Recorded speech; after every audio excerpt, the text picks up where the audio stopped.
Hello students, मैं करण त्रिपाठी आप सभी का केटी क्लासेस द डिस्क्रिप्टिव हब में वेलकम करता हूं स्टूडेंट्स।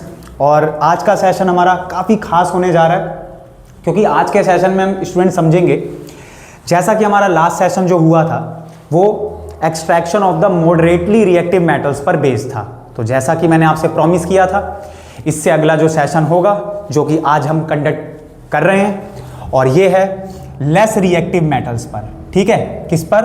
लेस रिएक्टिव मेटल्स पर। तो हमें फोकस करना है लेस रिएक्टिव मेटल्स पर।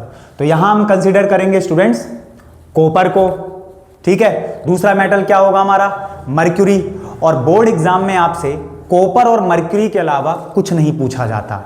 अगर ये टॉपिक आपसे पूछा जाएगा, ठीक है, जो कि कई बार एग्जाम में आ रखा है, कॉपर ग्लैंस ओर के बारे में पूछा गया है ना, सिनेबार के बारे में पूछा गया है, तो आप ध्यान देंगे स्टूडेंट्स यहां पर कि यहां पर हम बात कर रहे हैं लेस रिएक्टिव मेटल्स का मतलब कॉपर की हम बात करेंगे यहां पर और मर्क्यूरी की। ठीक है, इन दो मेटल्स की हम यहां पर बात करेंगे। तो चलिए स्टार्ट करते हैं।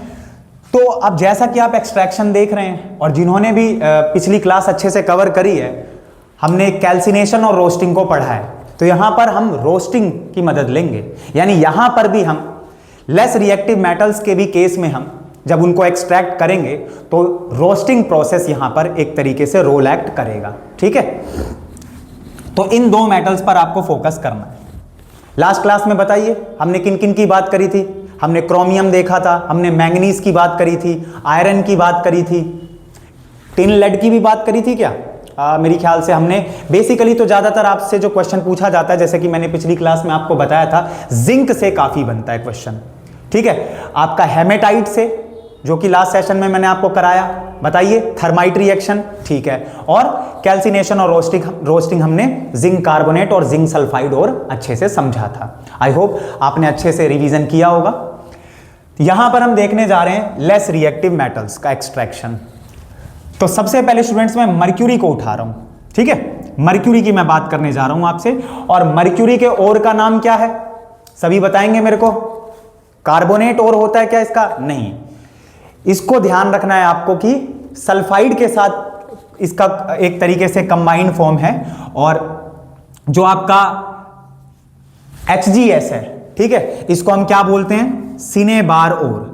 ठीक है, मर्क्यूरी का जो सल्फाइड ओर है इसका नाम क्या है? सिनेबार ओर। स्टूडेंट्स ध्यान रखेंगे, कई बार एग्जाम में ये पूछा जा चुका है, सिनेबार ओर। तो अच्छा, इसमें यहां पर और एक बात ध्यान रखनी है आपको कि जब भी मैं मर्क्यूरी की बात करूंगा, तो मर्क्यूरी की ऑक्सीडेशन स्टेट होती है। ऑक्सीडेशन स्टेट का मतलब क्या है? वैलेंसी। तो मर्क्यूरी, जैसे आपने अभी तक पढ़ा है कि भाई एक तरह से करण भैया, जो वैलेंसी हमने 9th क्लास में पढ़ी है वो फिक्स होती है ना, कि कोई मेटल इतना अपना चार्ज लूज करेगा और उस पर उतना ही प्लस आयन आ जाएगा, और नॉन मेटल जो भी गेन करेगा उस पर उतना माइनस आयन आ जाएगा। लेकिन अब स्टूडेंट्स आप ध्यान रखेंगे, जैसे अभी तो 10th क्लास के बेस पर हम बात कर रहे हैं, फिर जब 11th 12th क्लास की मैं बात करूंगा तो वहां पर आपको कुछ मेटल्स ऐसे भी देखने को मिलेंगे जिनकी कई कई ऑक्सीडेशन स्टेट होती है ना, मतलब वो वेरिएशन होता है। आ रही है बात समझ में? आप +1 भी देखने को मिलेगा, +2 भी देखने को मिलेगा, फिर आपको +5 +7 तक देखने को मिलेगा। इतनी ऑक्सीडेशन स्टेट वेरिएबल होती है। पर अभी हम बात कर रहे हैं अपने मर्क्यूरी की और कॉपर की, तो इनके केस में भी दो ऑक्सीडेशन स्टेट ध्यान रखनी है। तो मर्क्यूरी का एक +1 आयन भी होता है और +2 आयन भी होता है ना। जैसे आयरन की बात करते हैं, वहां पर भी वेरिएबल ऑक्सीडेशन स्टेट है। तो मर्क्यूरी, कॉपर और आयरन, फिलहाल अभी आप इतना ध्यान रखेंगे। अभी मैं जैसे कॉपर लूंगा, तो कॉपर के केस में भी मैं आपसे स्टूडेंट्स बात करूंगा कि कॉपर में भी हमें इसी तरीके से +1 आयन भी देखने को मिलता है, और जब ये कंबाइन होता है अदर नॉन मेटल्स के साथ तो कहीं कहीं पर हमें +2 आयन भी देखने को मिलता है। तो यहां पर जैसे कि सिनेबार ओर की मैं बात कर रहा हूं, तो यहां पर आप खास ख्याल रखेंगे +2, क्योंकि मैंने यहां क्या किया है? HgS। करण भैया ने अगर HgS किया है ना, यहां पर मैंने सल्फाइड ओर जो लिया है, जिसको मैं सिनेबार ओर कॉमनली हम इसको बोलते हैं, तो आप ध्यान रखेंगे स्टूडेंट्स, दो है, इसका मतलब है ना, तभी तो हमारे पास Hg2S2 और 2 से 2 कैंसिल होके HgS बना है। आ रही बात? तो इसका मतलब यहां पर +2 वैलेंसी है। आ रही है बात समझ में? और +1 वाले को अस बोलते हैं और +2 वाले को इक बोलते हैं। जैसे कॉपर की अगर मैं 1 की बात करूंगा, +1 आयन की, तो क्यूप्रस आयन है ना। Cu पर अगर +1 आयन है तो इसका मतलब क्यूप्रस आयन, Cu पर अगर +2 आयन है तो इसका मतलब क्यूप्रिक आयन। इसी तरीके से मर्क्यूरी पर आइए students, mercurous, mercuric. I hope आप समझ पाए होंगे। ठीक है, ये आपसे नहीं पूछा जा रहा ऑल दो। ठीक है, चलिए, तो यहां पर हमने अपना सल्फाइड और लिया, बढ़िया प्यारा सा, और मैंने आपको बताया रोस्टिंग प्रोसेस की मदद लेनी है आपको। तो आपने रोस्टिंग का मतलब क्या है, जिन्होंने अच्छे से क्लास कवर करी है वो मुझे बताएंगे। रोस्टिंग का मतलब करण भैया आपको एयर लेनी है और ये आपका रोस्टिंग। आ रही है बात समझ में भाई? यही तो हमने समझा था। कैल्सिनेशन क्या था? कैल्सिनेशन में आप कार्बोनेट ओर को ऑक्साइड ओर में लेकर आ रहे थे, है ना, स्ट्रॉन्ग हीट की प्रेजेंस में, but in the absence of air. और वहीं अगर मैं रोस्टिंग की बात करूंगा तो स्टूडेंट्स आप ध्यान रखेंगे कि यहां पर आपको एयर की प्रेजेंस में आपने, क्योंकि सल्फाइड ओर यही तो पढ़ा था हमने भाई, जिंक का भी तो यही किया था। जिस भी मेटल का जो सल्फाइड ओर होता है उस सल्फाइड ओर को रोस्टिंग प्रोसेस के तहत ही तो हम ऑक्साइड में बदलते हैं। ठीक है करण भैया, तो ये सल्फाइड ओर, ठीक है, रिएक्ट करेगा ऑक्सीजन मॉलिक्यूल यानी ऑक्सीजन गैस के साथ, और आपको यहां पर क्या देखने को मिलेगा स्टूडेंट्स? HgO। HgO का मतलब क्या है यहां पर? मर्क्यूरिक ऑक्साइड, है ना, यानी यहां पर Hg की वैलेंसी क्या है? 2। ध्यान रखेंगे, और सल्फर डाइऑक्साइड गैस रिलीज कर जाएगी स्टूडेंट्स। आई होप आप समझ पा रहे होंगे। SO2 गैस रिलीज कर गई करण भैया। ठीक है, तो इस देखिए, क्योंकि हम लेस रिएक्टिव मेटल्स की एक्सट्रैक्शन की बात कर रहे हैं तो स्टूडेंट्स हम क्या करते हैं, देखो ये कैसे अलग है। मॉडरेटली रिएक्टिव मेटल्स का जो हम एक्सट्रैक्शन सीख रहे थे कल, वहां पर हमने देखा था कि करण भैया जो भी ऑक्साइड और आ रहा था उसको फिर हमें रिड्यूसिंग एजेंट देना पड़ रहा था। अरे बस ये आसान है क्योंकि ये लेस रिएक्टिव मेटल्स हैं। ठीक है, आपके रिएक्टिविटी सीरीज के अंदर तो आप ध्यान देंगे सीधे जो आपके पास ये HgO है, मतलब अच्छा बोलने को हम मर्क्यूरी ऑक्साइड मतलब, लेकिन क्लियरली अगर हमें बोलना हो तो यहां आप ध्यान रखेंगे क्योंकि +2 आयन हमने लिया है तो ये क्या है आपका? Mercuric oxide. तो जब मैं HgO को स्टूडेंट्स क्या करूंगा? हीट दे दूंगा। ठीक है, टेम्परेचर प्रोवाइड करूंगा यहां पर मैं 300 डिग्री सेल्सियस। तो सीधे किसी रिड्यूसिंग एजेंट की जरूरत नहीं है, सीधे आपकी decomposition reaction, thermal decomposition reaction. क्या होता है थर्मल डिकम्पोजिशन रिएक्शन स्टूडेंट्स? अगर मैं आपसे पूछूं तो आप सभी जवाब देंगे मुझे कि करण भैया काफी इजी पूछा है आपने। या थर्मल डिकम्पोजिशन रिएक्शन में हमारा जो भी कंपाउंड होता है उसको हीट की मदद से हम सिंपलर सब्सटेंसेस में डिकम्पोज कर लेते हैं। ठीक है, तो रिड्यूसिंग एजेंट की जरूरत नहीं है ना, सीधे आप हीट देंगे, खेल खत्म ऑक्साइड का। और यहां पर स्टूडेंट्स आपको मर्क्यूरी फ्री मिल जाएगा, है ना, एक्सट्रैक्ट हो गया और साथ ऑक्सीजन गैस आपकी निकल जाएगी। आई बात समझ में?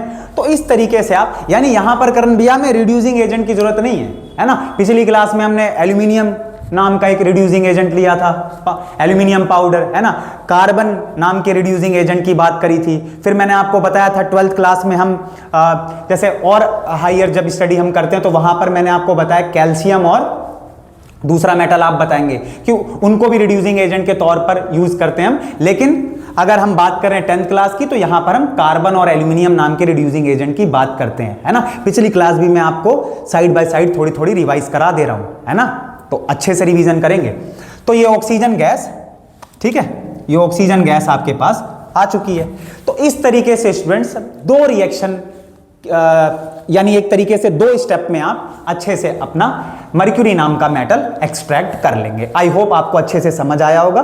ठीक है, तो अब मैं आगे बढ़ सकता हूं, तो इसी नोट पर हम आगे बढ़ते हैं। चलिए, तो अब हम बात करेंगे कौन सा मेटल अब छूट रहा है हमारा, बताइए?